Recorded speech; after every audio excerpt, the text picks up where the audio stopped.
Hello everyone, thanks for tuning into this video. In this video, we will see about the relationship between magnetic moment and orbital angular momentum of an electron, and also further we will define Bohr magneton. So before moving further, I would like to request you to subscribe my channel. Um, so now here magnetic moment, that is due to a current carrying loop I around an area ds is given by. So here ds is the area of the loop and I is the current through the loop. So now the magnetic moment we know, that is d mu is equal to I into ds, that is current into the area of loop, and here the unit of magnetic moment is ampere meter square.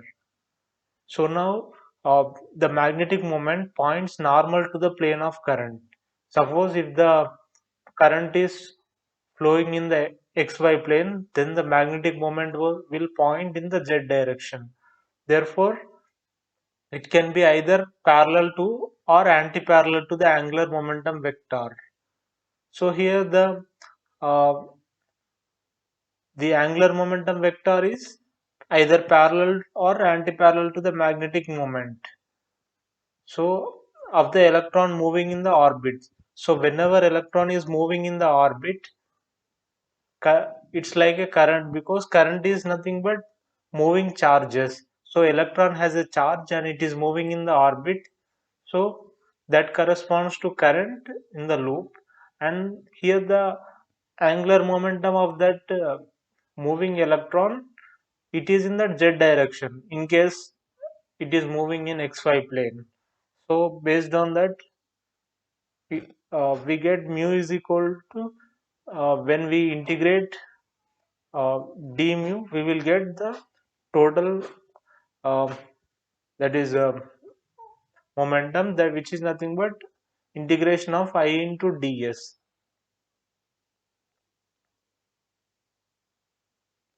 So now in an atom, magnetic moment is associated with the orbiting electron that lies along the same direction as the angular momentum L of the electron, and it is proportional to it.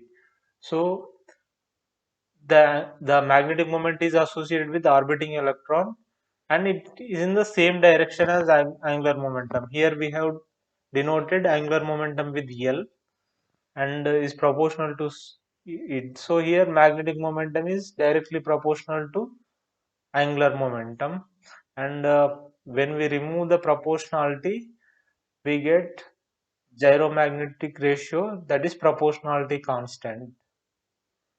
Now this So the relation between the magnetic moment and orbital angular momentum of electron revolving in orbit, it was demonstrated by Einstein-de Haas effect, which was discovered in 1915. And so to derive the value of the magnetic moment, let us electron is revolving around the nucleus. So here it is an electron, it is revolving. So at the center we have nucleus.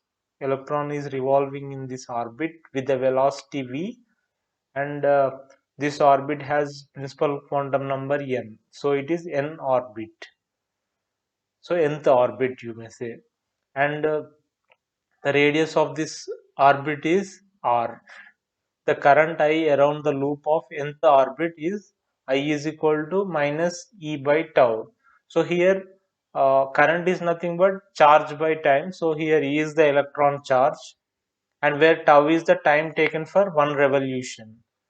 Now here, so what is that? In one revolution, the electron has to travel 2 pi r distance, and distance by velocity will give the time taken. So tau is equal to 2 pi r by v. That is 2 pi r is the distance traveled by electron in one revolution.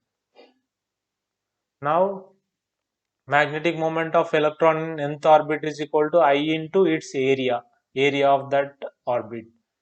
Now where A is the area of the loop, so mu is equal to I into pi r square.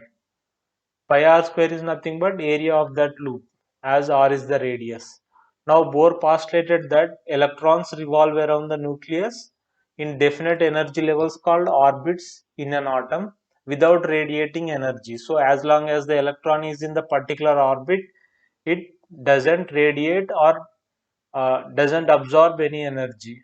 Its energy is constant while it is in that orbit. So it neither gains or loses energy. Now the number of wavelengths of electron revolving in orbit are integral multiples. That is, number of wavelengths is in lambda. So it is traveling a distance of 2 pi r, and that must be is equal to n times of lambda, where n is a integer. So that is the meaning of integral multiple. Now here lambda is the wavelength of electron. From de Broglie hypothesis of matter waves, we know that wavelength is equal to h by p. Here h is Planck's constant and p is linear momentum. So linear momentum is p is equal to mv. Now, so linear momentum is different from angular momentum. From de Broglie hypothesis, the p is based on linear momentum. So now here n lambda is equal to 2 pi r, but we know that lambda is equal to h by p. So putting here n into h by p, which is 2 pi r. And now putting p value here, nh by mv is equal to 2 pi r, and therefore mvr is equal to nh by 2 pi. Now orbital angular momentum is mvr, that is of the electron in nth orbit. Now from 1, mu is equal to pi r square into I, so area into current, and we know that the value of I is minus E by tau. So tau value is 2 pi r by V. So substituting those values which we have already derived and rearranging the terms and cancelling, we will get mu is equal to minus pi r EV by 2 pi. So now pi and pi get cancelled in numerator and denominator. That will yield mu is equal to minus E into R into V by 2. And we know that orbital angular momentum L is mvr. So this is a linear momentum is mv, and when we multiply with the radius of the orbit or any loop, then we get angular momentum. Now here from this Vr is equal to L by m. Okay, so substituting the value of Vr here in this, magnetic moment will be is equal to mu is equal to minus El by 2m. So here L is orbital angular momentum and m is the mass of electron and E is the charge of electron, that is 1.6 into 10 power minus 19 coulombs. So now here from this Bohr magneton, so we will define what is Bohr magneton here. Here we know that L is equal to mvr, which is equal to nh by 2 pi. This is orbital angular momentum. So now here reduced Planck's constant. So we define h cross is equal to h by 2 pi. So here L will be n h cross. Now magnetic moment mu is equal to minus E. So here we have seen minus E L by 2m. So substituting the value of L, that is nh cross here L should be there. So now we are substituting nh cross. This will yield us minus E h cross by 2m into n. So now if we observe this value, it is constant.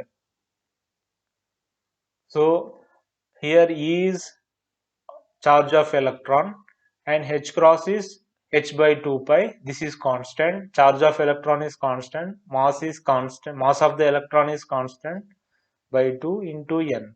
So here n is the principal quantum number different for each orbit.